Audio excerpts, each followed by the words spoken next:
Okay, guys. Sorry, I didn't realize that the site that I had used for this last time was only did 15 minutes, so we're gonna have to do this in pieces.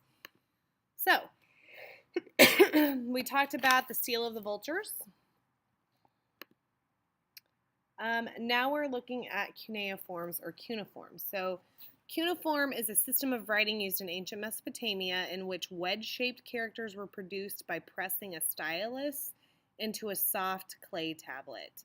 A stylus, which most of you know exactly what that is because we use them a lot in on iPads and things like that.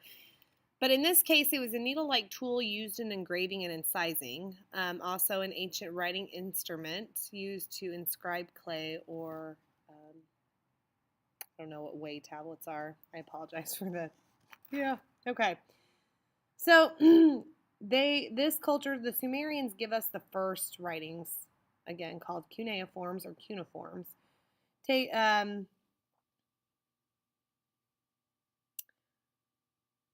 It's taking a sharp stool or stylus. We already said that, drawing in wet clay.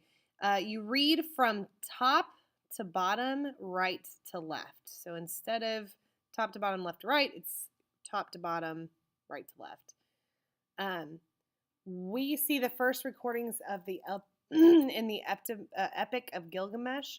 It was began the great. In this era began great literature that occurred throughout, obviously, history. Um, the Epic of Gilgamesh recounts the heroic story of Gilgamesh, the king of Uruk, and slayer of monsters in another land.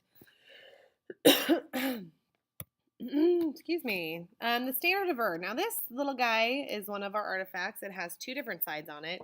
We'll go into more detail on this, obviously, when we begin our artifact study.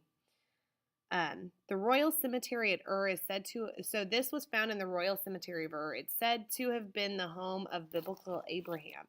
So, the royal cemetery at Ur basically was a huge area or huge plot of land where they would bury their royalty. So the dead were placed in vaults beneath the earth. It's uncertain if the dead were kings and queens or just aristocrats.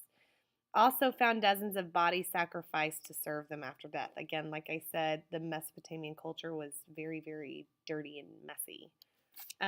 This is a military standard.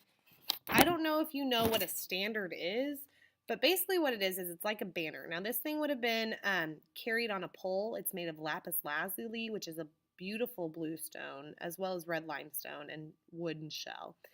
But it would have been carried on a large pole, and it's kind of triangular in shape, and it would have been carried into battle. They believed it was possibly a music box as well. Like it carried probably the music of the company, I guess. Um, so it's possibly stemming from the definition of a tree, so or a tree or shrub growing in an erect stem of full height. And again, like I said, it once stood on a long pole. Again, we'll talk more about this. There are two sides, the war side and the peace side. Okay, we're looking here. Heraldic composition is a composition that is symmetrical on either side of a central figure. So we see that over here, far to the right. This is a lyre, is what it's called. It's basically kind of like a harp. So the imagery down here at the base of the bull's head, we've got the animal or the bull in the middle and then two bulls flanking it. They were also known for seals. Now, their seals were basically, pardon me, stamps that they used in medieval times. They would press their family seal or crest into a wax. And so then that way people would know if it was broken, that the letter was tampered with. If it was not, then you were fine. So it made things official. So we've got the cylindrical seal, which basically is the one that's a cylinder right here. And then we have a stamp or a flat stamp down at the bottom. They each held holes in them because it would people would wear them around their neck, and it would be a position of power, of wealth, or show their position in society. So it made documents authentic. If the seal, we already talked about that. If the seal was broken, seals gave historians these seals gave our historians great information about Mesopotamian religion and society, because oftentimes they depicted like feasts and things like that, things to be noted, and helped them to understand how they dressed and dined, what their shrines looked like, how they depicted their gods, rulers, and mythological figures, how they fought wars, and what roles women played in society, which was not very good, ladies, unfortunately. And basically also how city states were run. They were typically made of stone, glass, or ivory. And like I said, the rich would wear them around their neck as a sign of being prestigious. So now we're moving to Akkadian art. So these are the Akkadian characteristics that we've seen. So we've got Sumerian art, or Sumer art, which have the huge eyes, the broad shoulders, barreled chest.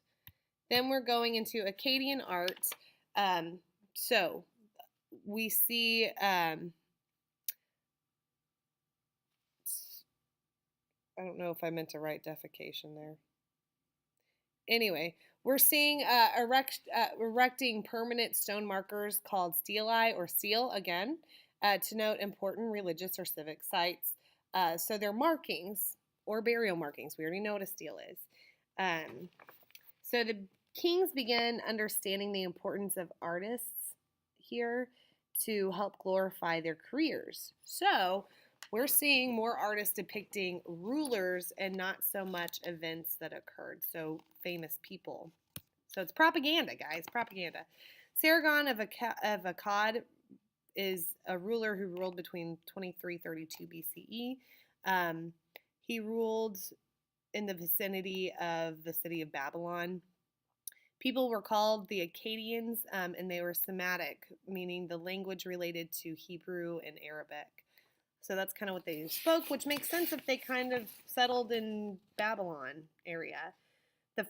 This was one of the first great kings, and he ruled over many city-states. That has not happened yet. So Sargon of Akkad, or Akkad, ruled over many city-states. Akkadian portraiture found in the Nineveh. Woo! Found in Nineveh, the head is what was left after the people took over the city. So the people rebelled, took over the city. This is all that was left of poor Akkad or Akkad. And they mutilated him, gouged his eyes out, stole a lot of the precious jewels that would have been on there. Yeah, sad times. Didn't end well for Mr. Akkad. Victory Seal of Narmesen. All the information is on this slide, so take the time to read it. We've got hierarchy of scale. So what we're seeing, and we will continue to see this hierarchy of scale, which basically means the bigger image is the most important. Typically, the biggest image is the god. Okay. Famous women. So we do have a few famous women here. Again, pardon my pronunciation, but Enhanduna was the daughter of Sargon of Akkad and first recorded poet ever. So this was the first time the name of a poet was ever recorded, and it was of a woman. Yay, look at her work. And this is a seal or jewelry, I believe, for her. And then we've got Puabai, which was a woman who they found in her own grave. This was the headdressing they would have found for her. You never saw a woman have their own grave. Typically, they were either sacrificed and buried with their husbands, or they were just buried with their husbands. So then we go into Neo-Sumerian. So again, we had Sumerian, we had Akkadian, and now we have Neo-Sumerian happening again. So the ziggurats of Ur. Around 2150 BCE, the Akkadian power ended. The cities of Sumer soon united in response to their being present and drove a people who had came in to take over the Gutians out and establishing a Neo-Sumerian state, which was ruled by kings, and these huge brick buildings.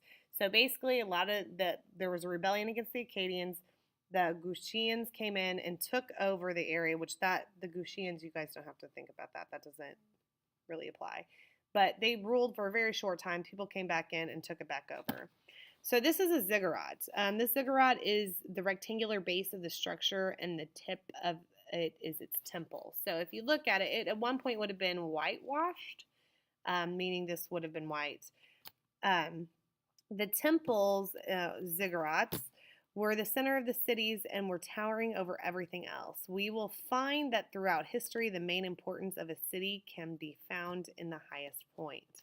So you will continue to see that. A ziggurat is an ancient Mesopotamian architectural structure, and it basically it was a tiered platform for a temple. So this huge guy down here, all this is a ziggurat, and then the temple is on top. We see buttresses over here, supporting walls basically that are added. Yep, and I think that's all we needed to know there. The temple on top was small and set back and well removed from the populace. Again, normal people weren't allowed there. A ziggurat was a house basically for the deity to come, and then they would ascend or descend to the temple to talk to the prevalent people. The entire form resembles a mountain, and then we've got 4 corners that are oriented towards a compass. So the compass, yep. 3 large staircases lead to the upper story entrance, and 3 different directions after the guardhouse. This up here, guardhouse. So we have steps, steps, other step.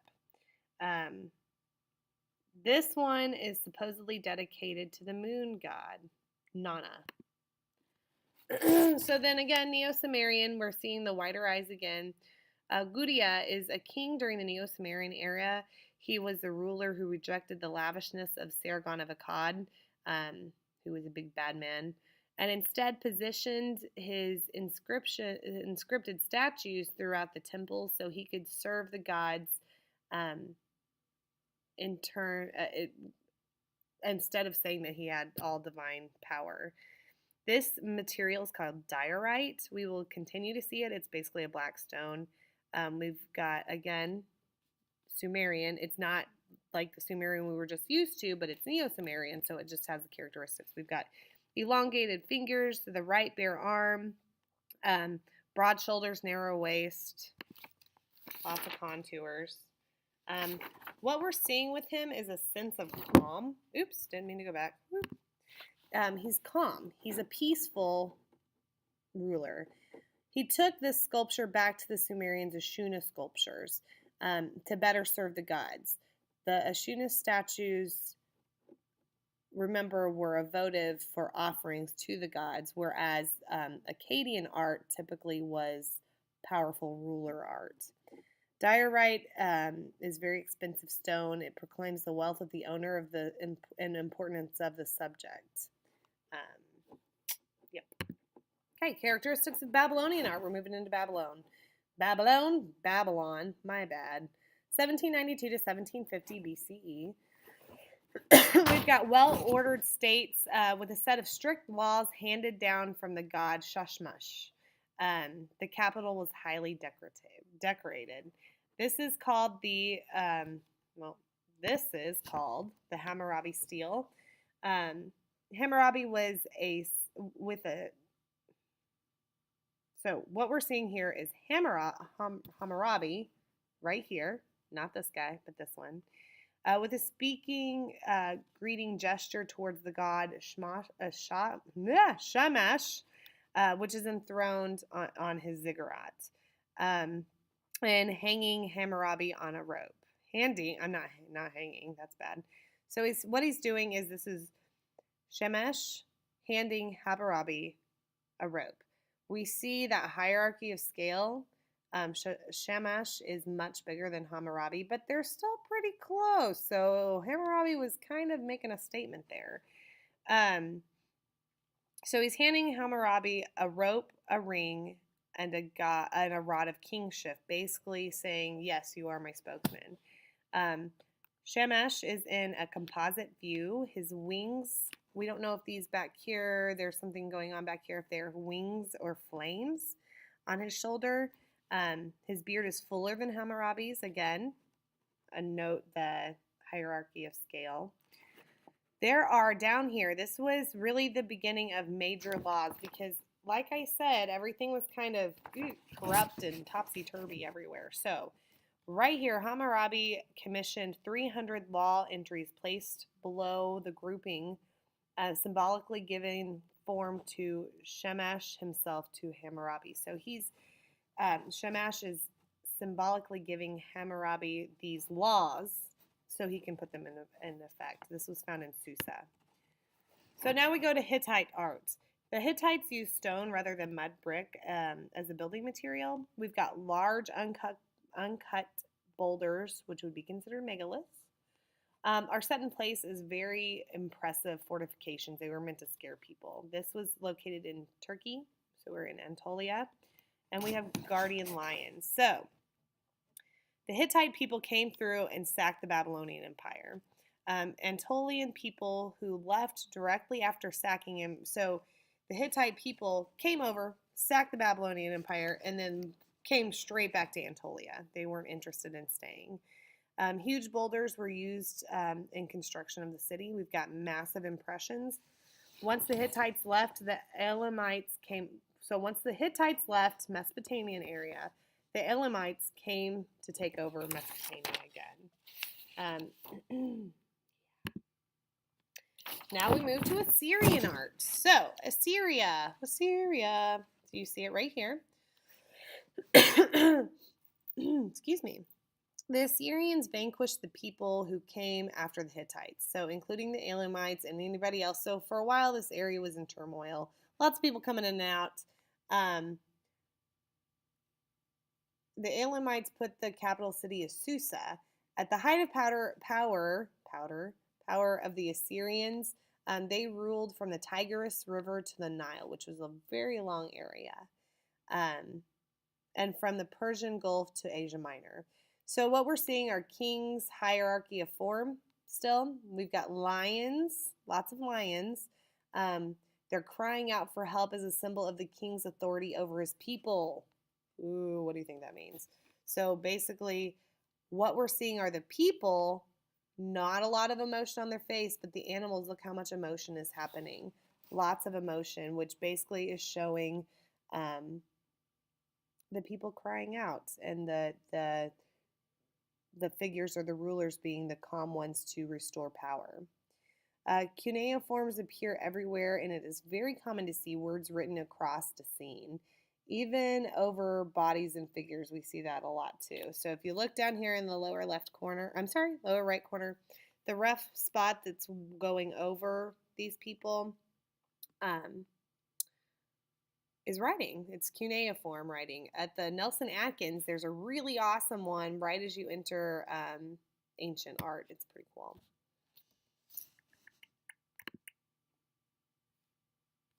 Ooh, sorry, my bad. Ooh. You begin to see the startings of lamassus, which we will come into those in just a second. But these are considered very shallow relief, not high relief. So here's the Palace of Sargon. It's a city platform 50 feet high, made of mud brick. It contains a ziggurat, which again, that's the housing place for the god. Huge complex. Exterior walls were very protected from any type of attack. Assyrian people placed these lamassu, which are monstrous guardian figures, and we're going to talk exactly what a lamassu is in a second, at the entrances for people to come in and out. It's decorated with mural painting and relief sculpture. Here's a lamassu. It's very much an anthropomorphic figure. Human head, animal guardian figure. It's winged.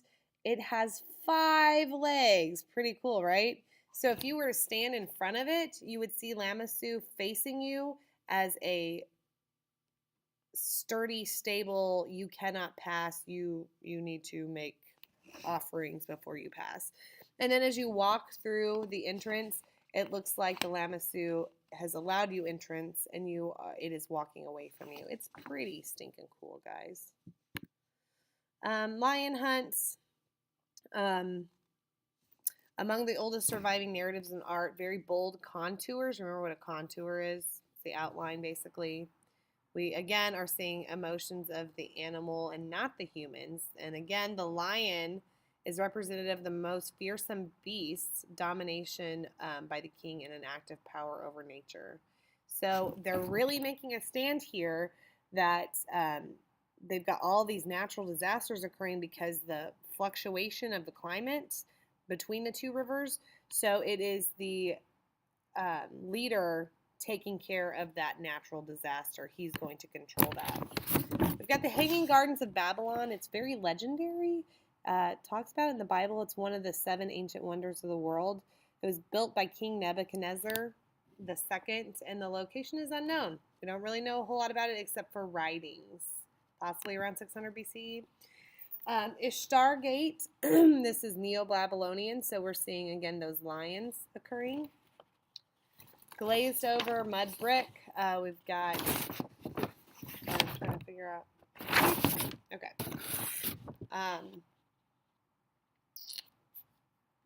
Go back. Okay. Okay. So this would have been at the entrance of the Ishtar palace or city. Very huge, fortified, lots of expensive material were used to make it, not mate it. Wow. Okay, so then we move into Persian art. And like I said, the Persian people typically took over a lot of stuff. They did a lot. So we've got the largest empire of the world that we have seen up to this time. It just expanded. They took control, and they really popped it to society. They had a grand, huge capital to impress foreign dignitaries who came through. They erected monuments. Their architecture were considered to be monuments as well. Their architecture is characterized by columns topped by 2 bell-shaped capitals, usually of a horse or a lion of some type. Capitals is a top of a column, and each on top of the columns usually held a wooden roof. Persepolis. This is one of your artifacts. Persepolis is the audience hall of Darius and Xerxes in Persepolis, Iran. It was built by Darius and Xerxes I, destroyed by Alexander the Great. Built as a seat for spectacular receptions and festivities, again, to impress or intimidate foreign dignitaries who came. The audience hall is called an empanada, is an audience hall in a Persian palace. Empanada. We've got columns, we've got stairs. It was built on artificial terraces, as in most Mesopotamian culture. We've got mud brick with stone facing. There's great Lamassu gates. We've got relief sculptures which depict the delegations from all parts of the empire bringing gifts to be stored in the local treasury. Darius selected this central location in Persia to ensure protection of the treasury. So intimidation and to make sure that everything is taken care of and still there. The columns had a bell-shaped base that is an inverted lotus blossom capitals, or typically bulls or lions. We'll talk more about columns and capitals, especially in the Egyptian chapter coming up. This audience hall, or appanada, had 36 columns covered by a wooden roof, held by thousands of people, used for the king's receptions. We've got stairways everywhere with major reliefs and the New Year's festival and proclamations of representatives of 23 nations. So it contains all of these people coming and paying homage to Xerxes. Carved into the stairs are the immortals, so the gods, the king's guard, who were, oh, I'm sorry, whoop, told you something wrong. So carved into the stairs were a group of people called the immortals. These immortals were considered the king's guard. They were called that because they seem to have never died. Their numbers always stayed at 10,000. Oops, that's the bell. Many cultures, Greeks, Egyptians, Babylonians, contributed to this building site. So the Persians pretty much combined everybody together to build this horrific or monstrous form. Yep. So I've kind of got a little timeline back here. Make sure you take a peek at that. Make sure you review Sabhap. And you guys are about to come in, so I'm going to give it a stop. Hold on. It's frozen.